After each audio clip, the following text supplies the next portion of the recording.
हां, चला मित्रांनो, भारताची जनगणना 2027. मी खडकवाडी प्रगणक बाळासाहेब शिंगोटे सध्या इकडं जनगणनेसाठी आलेले. बघा, हा अतिशय दुर्गम असा एरिया आहे. आमची गाडी आम्ही तिकडं खाली मांडवळा लावलेली आहे आणि इकडं वरती एक घर आहे, त्याच्यासाठी आम्ही निघतोय आता. बघा,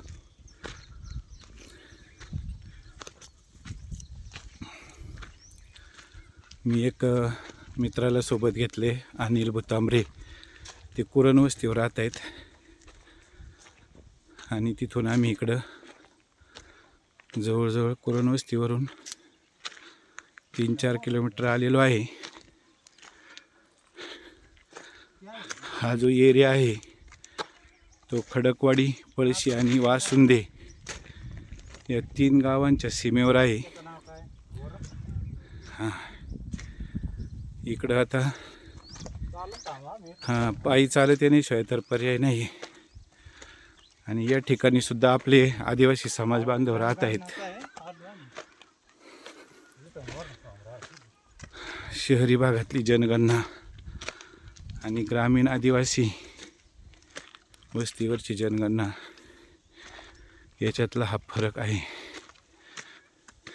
जर आज हे अनिल भाऊ माझ्यासोबत आले नसते तर मला इथं पोहोचणं सुद्धा अशक्य होतं.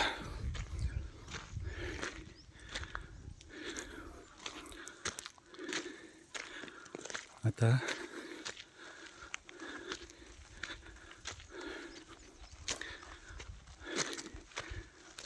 सोमा पोपट जाधव यांच्या वस्तीवर आता आम्ही चाललेलो आहे.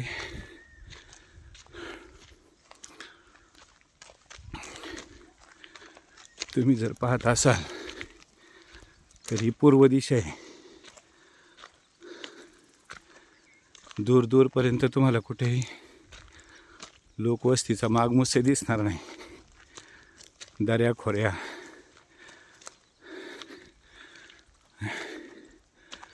समोर एक भाऊ मोटरसायकल आले, मग कुठून रस्ता आहे काय माहिती.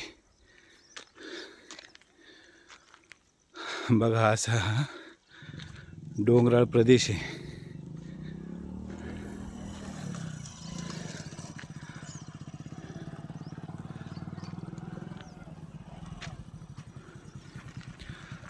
अजून थोडं वरती गेलं तर सगळा एरिया एकदम स्पष्ट दिसेल. चला, करूया जनगणना.